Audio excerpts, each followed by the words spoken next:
Before we begin, I would like to invite our listeners to a series of workshops starting in January and going through April designed to enhance your healing practice, learn effective self-healing techniques, and teach you how to do Akashic dowsing for yourself. We're calling it the Winter Workshop Extravaganza, and the only thing we're missing is you. Each workshop will be conducted via Zoom, and all participants will receive specially designed workshop materials, live instruction, and plenty of time for individual practice and feedback. Please visit vitalbioenergetics.com and click on the Workshops tab for our list of available workshops. Each workshop has its own dedicated web page and a 2-minute video introduction telling you all about it. I can't wait to see you there. And now for today's podcast. Welcome to High Vibes with your host, Bill G. At High Vibes, we're looking into what it means to be a fourth dimensional being in an ever-changing world. We hope that by listening to our podcast, you can feel a greater sense of peace and connection as we collectively raise our energetic vibration to the next level. And now for today's podcast.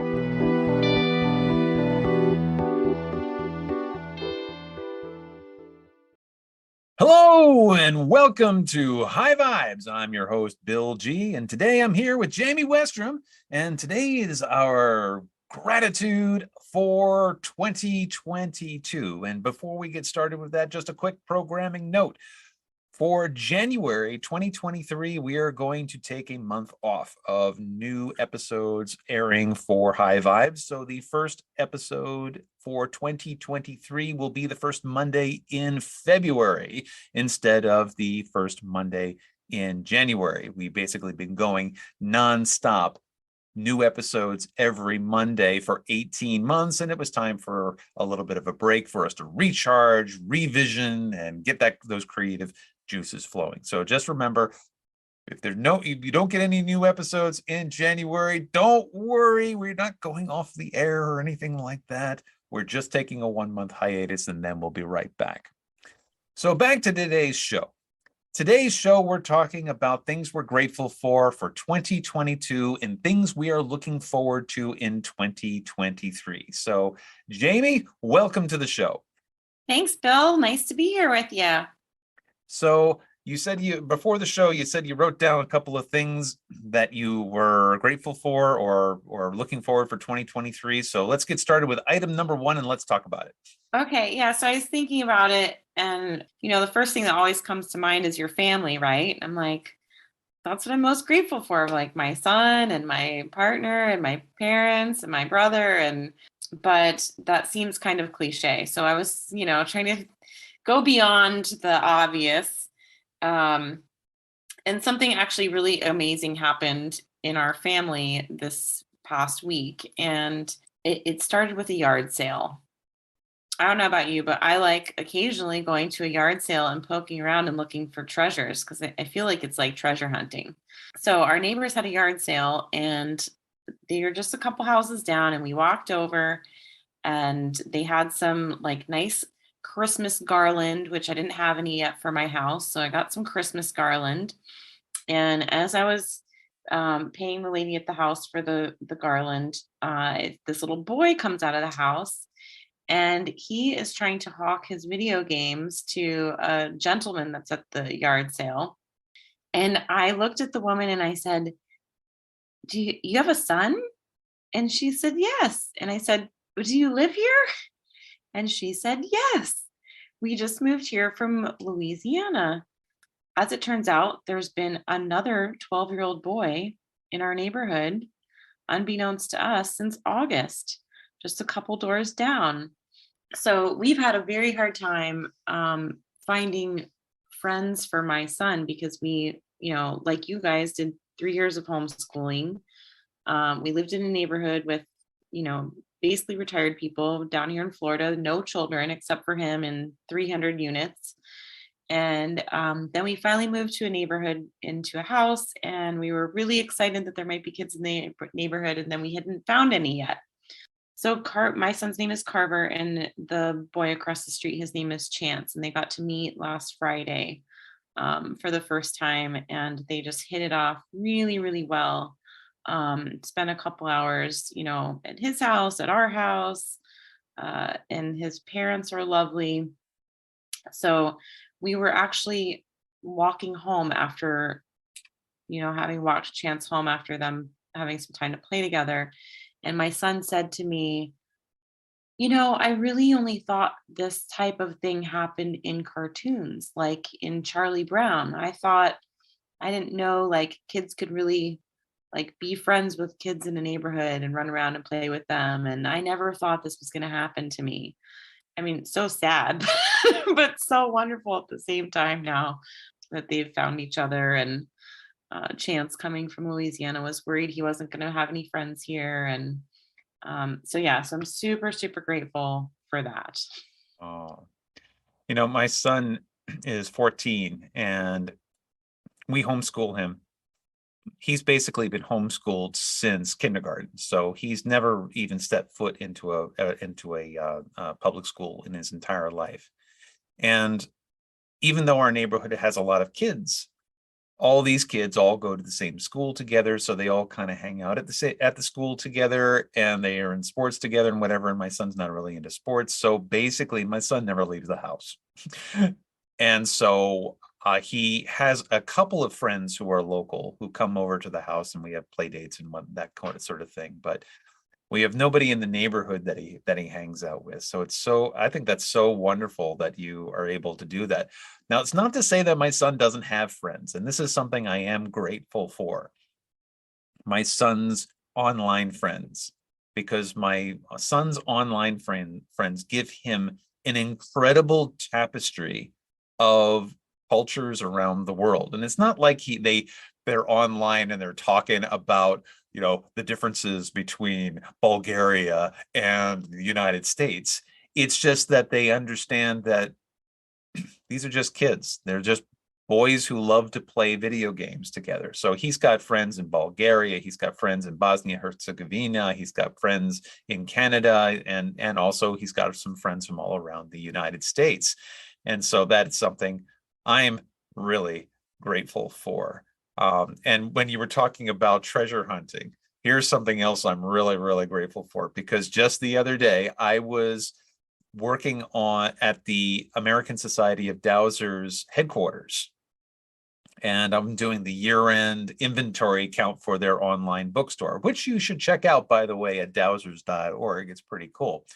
But anyway, this house is vast that the headquarters is located in, and it's just filled with these incredible artifacts from dowsers who have been doing it forever, and many of them have passed away, and so a lot of people don't even know what's up there. And when I was up in one of the attic spaces, and because I was looking around the place to see what was there, I saw this solid gold Korean I Ching dowsing chart that apparently was a gift from the Korean dowsers at one of our conventions some time back. And that's the kind of treasures that we're finding. So one of the things that we're doing with the dowsers is when we finish this whole reorganization and archive project that we're doing right now, we're going to be turning it into a museum. And so to make the headquarters a place of pilgrimage for people who do dowsing, whether it's Akashic dowsing or water dowsing or any other kind of dowsing that you're doing.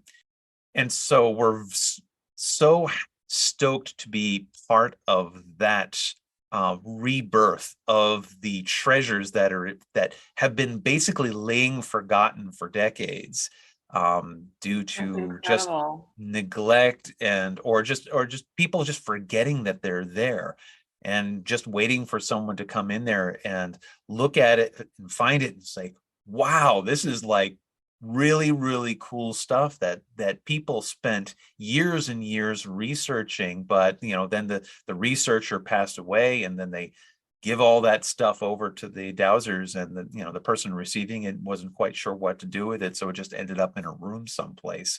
And then to uncover that and then do the research and learn how to use those tools, because there's so many tools out there for dowsing that make this field so fascinating. That's really fun. That's very exciting that you get to be part of that process. I'm a little jealous. I Well, want to come okay. treasure hunt in the Dowser headquarters. Well, it comes with its fair share of drama. I can tell you that.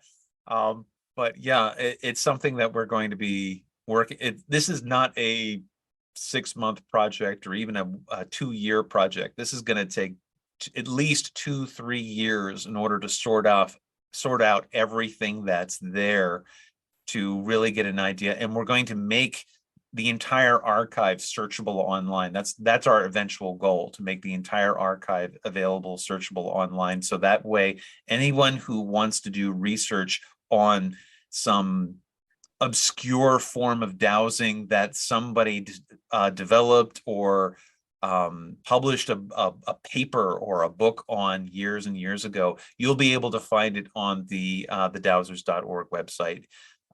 You can't do that yet, but you will definitely be able to do that in the future. That's amazing. That's going to be such a great gift to humanity, really, because there's so much that people can learn from dowsing, and it's been not a very popular art, or it's not been widespread yet. Yeah, well, it's been around for a very long time. I mean, dowsing itself's been around for thousands of years. And the American Society of Dowsers has been around since 1961. So that's how far back the records go. And we also have journals and articles written by dowsing societies from all over the world, because they just, one day we get a box full of journals from the German dowsers, or the ones in England, or the ones in Copenhagen and Korea, and all these places, and they're all written in the native language. And we don't speak this native language, so we have to get translators in there to figure out what the heck we even got. And that's part of the excitement of it, because you never know.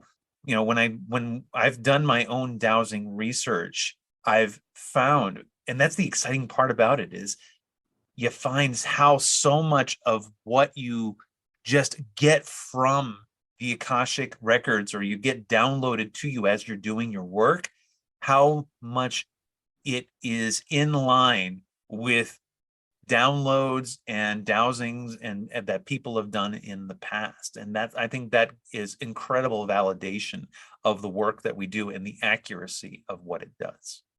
Absolutely. So So this brings up another thing that I'm grateful for, if you want me to segue. absolutely.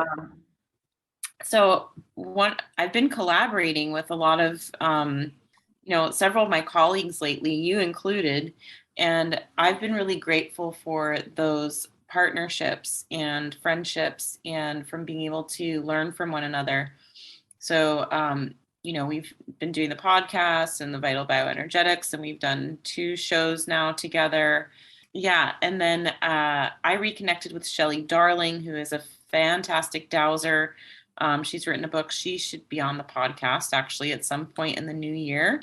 But we've been doing some collaborative dowsing work, which has been fascinating, because, learning new techniques and finding some little treasures there.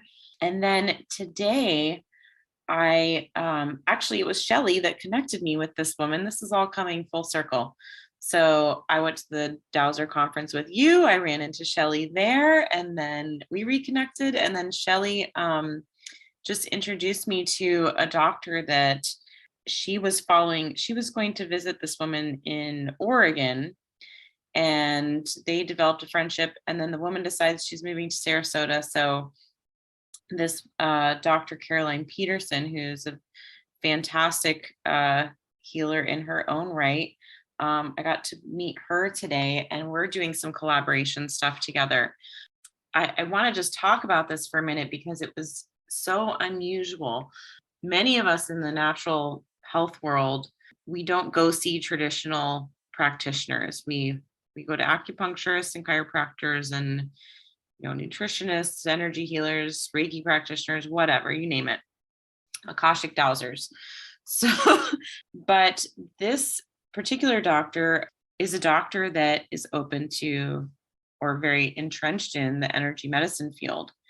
And so I had like a half traditional appointment and half energy healing from this doctor. And it was so fun to see how she incorporated her Western medicine world with the world of energy work. And I had asked her to kind of focus on my head. I've had several brain traumas.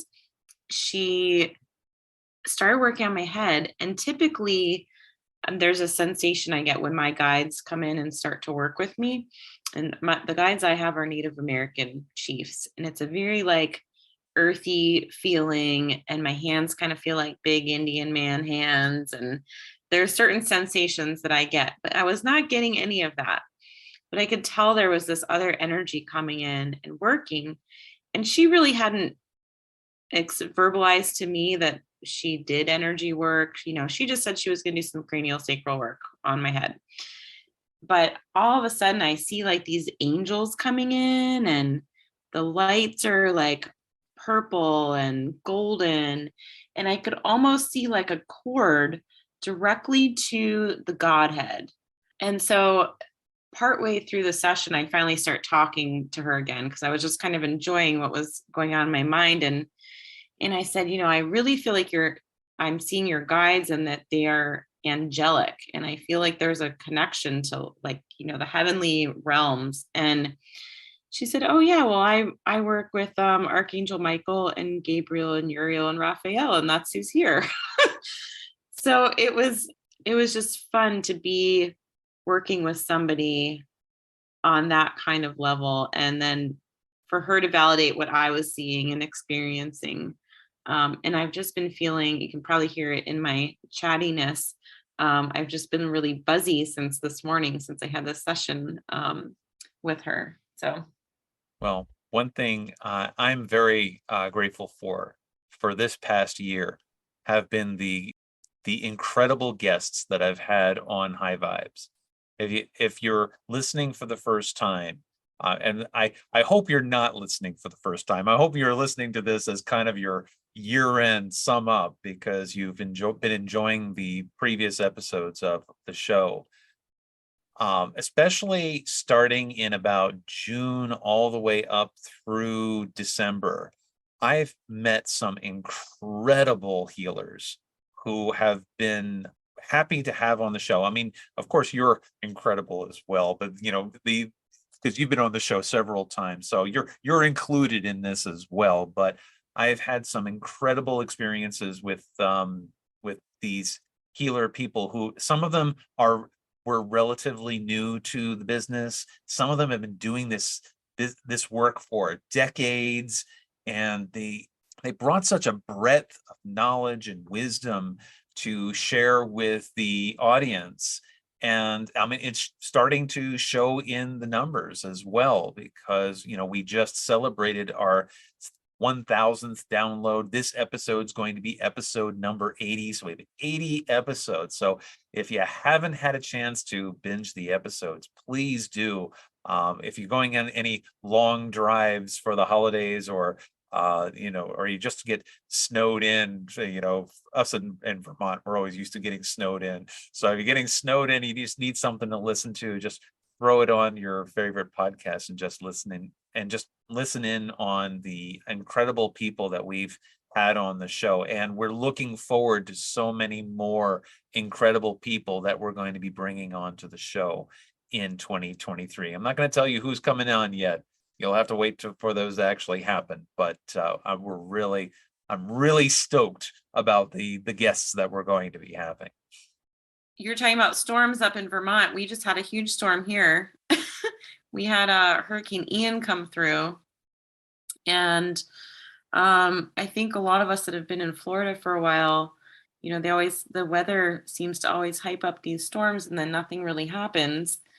And I think some of us got a little lazy with our preparations this time around, and didn't even leave like maybe we should have. And the town I live in got pretty much a direct hit from this storm that was basically category 5 when it hit us. And there's been a ton of devastation in my town, but we've really been seeing people rally around each other and help each other and support one another. And that's what tragedy can do sometimes, is bring people together. And my house, fortunately, was spared. I'm not quite sure how, because there's like the neighborhood next to me, pretty much every house has to be gutted. The water came up so high and got into people's houses, but it's been very heartwarming to see everybody, kind of out working together in their yards and clearing trees and debris and rebuilding together, and how quickly some of it's gotten done is pretty amazing. But we have one particular building in the town north of us. It's our theater. My son does some classes there, and he has really enjoyed being a part of the theater. And it's just a really important part of our community. And the entire second floor of this theater, which is this very old building, got completely destroyed. I mean, the second story is gone. So there's been a huge effort in our town to kind of just help rally around this theater. And we've been selling little Christmas ornaments that my boyfriend's been laser cutting, and they say Venice Theater on them, and they have the motto around the outside. They're really gorgeous. But we've already managed to raise like just a few $100s from our own family, with my son selling these little wooden ornaments. And it feels really nice to be able to give back to my community. And I'm grateful to be in a place where I'm able to do that. Is there some place online where people can purchase these Christmas ornaments? Yeah, actually, you can actually just Venmo my name and put your address in the field. Let's see. It's like at sign Jayme-Westrom, and you just Venmo $25 and put your address in, and you can request a Venice Theater ornament. And we also have biofield resonator ornaments, which are gorgeous, that we are laser cut out of wood. So if you want one that's an energy healer ornament instead of the theater one, you could get one of those too. And the money will go to the theater and rebuilding. They need like $4 million. Yeah.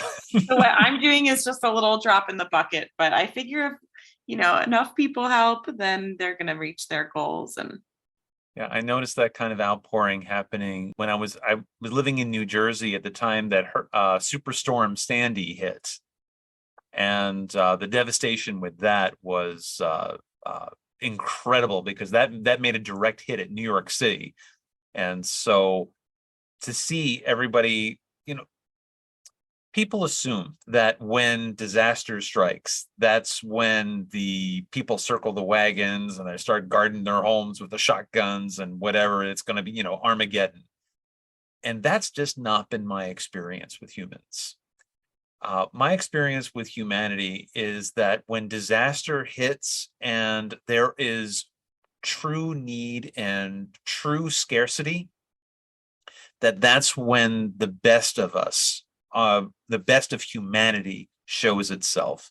That people they go out of their way to help somebody rebuild their home, or somebody's lost everything or they're not adequately insured, that people are, they raise money to help people, get back on their feet. And I've seen this happen time and time again. And so it's an incredibly humbling thing to watch, but it's also, if you are in the middle of that, you can also, you just feel that and understand that is actually the natural state of humanity, is to be generous and to be loving towards one another.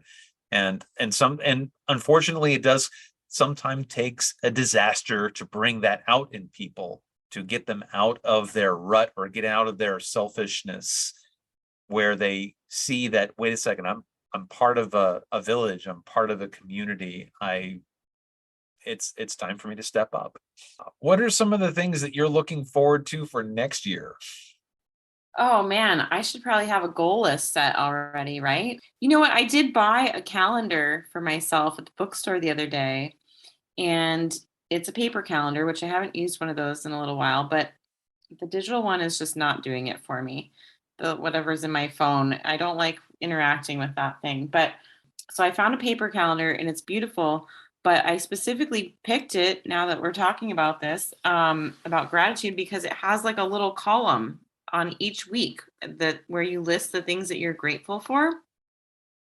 So there's like on one side you can put your shopping list, what you need to get from the grocery store, and the other side is your gratitude list. And I think gratitude is something that is important to be. It's really important to be in a state of gratitude. Make that part of your regular routine, because I think that's how you show appreciation for what you have, and then that's also a channel of which you can continue being prosperous in that whatever it is you're feeling grateful for. Like I'm grateful for my relationship with my son, and the more I focus on that, the more I focus on my relationship with him, and our relationship continues to flourish and grow and be wonderful. Having a list of things that you're grateful for keep you in the moment as well. Yes, absolutely. In the present moment, not thinking about things that you've lost or things that you need in the future. Absolutely. And that's where But we're supposed to be, is in the present moment. yeah, and things to look forward to in the next year is not to be confused with resolutions or things that things I think is going to happen, or goals, because when you're living in your goals, you're living in the future. You're not in the present anymore.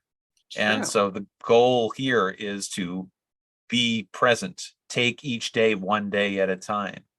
We were talking about this archive project. If anybody walking into the Dowsers headquarters and sees these boxes and boxes and boxes of stuff, instantly they get overwhelmed with the amount of paper and the amount of stuff that's there. And so it's so important for anybody who's involved in any kind of project, whether it's a project like that or just cleaning out your attic, going up there or your garage, or just be present enough and say, okay, my garage is packed to the gills where you can't even walk in there. All right, I'm going to begin with one box, and I'm going to make sure that everything that's in that box is, whether it's things that I want or things I want to get rid of, and then be in that moment and have gratitude for that item coming into your life, and then be just as grateful that you are now able to let it go. And you live each day in the coming years. And that's a challenge I want to bring out to everybody who's listening to the podcast here, and be grateful for every moment that you are alive right now, and dedicate your now moment to being consciously aware of what is being in your body, being a being in your body, and not wasting your time worrying about things that have happened in the past and worrying about things that are going to happen in the future. Just be here right now, and use that time to clear out whatever it is that is blocking you, all those blocking energies, blocking memories, blocking boxes in your garage, preventing you from getting your car in there, and just work on clearing it out, freeing your mind, freeing your space, and finding new ways to organize and keep what you want to keep and let everything else go. That's absolutely fantastic advice. So yeah, what am I looking forward to the next year if I don't have to set goals, Bill? Definitely some more travel coming up for me. I was able to do a ton of traveling this year, which has been unusual. Typically, I get away once or twice a year. And this past year, I think I was out of town maybe 7 times. And I'm just hoping to see more of that next year. Oh, yes, I am definitely looking forward to more travel. next year as well. Hopefully we're going to see each other in April. We're definitely going to see each other over in June for the Dowsers convention. And we're also going to, and maybe again at the Natural Living Expo again the following November. But those are just three things. There are going to be, I'm going to be doing more live events. I'm looking forward to the Winter Workshop Extravaganza coming up in this winter. And also I'm going to be doing more live workshops and just taking it on tour, basically holding office hours in various locations throughout New England. And I'm looking forward to that as well. Now, I had great plans in 2020 too, and they all got shot to hell when COVID came along. So you always have to be ready to pivot when things change, which is why it's so important to live in the moment. But right now, I don't see any reason why not. So I'm looking forward to seeing those things change, seeing these wonderful things come to fruition, and as we continue to heal, grow, and clear. I hope we just have some good surprises too. Yeah. Well, I mean, COVID wasn't a pleasant surprise, but it was a good surprise in that it was a teachable moment, or at least a learning thing. It was a learning moment. So, Jayme, thank you so much for being the guest here on the last podcast for 2022.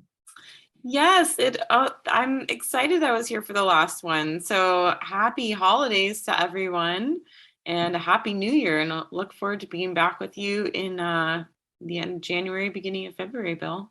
Yeah. And thank you, everyone who's listening to the podcast. Be good to yourselves. Be good to each other. Understand we love you very much and can't wait till next year. Thank you for listening.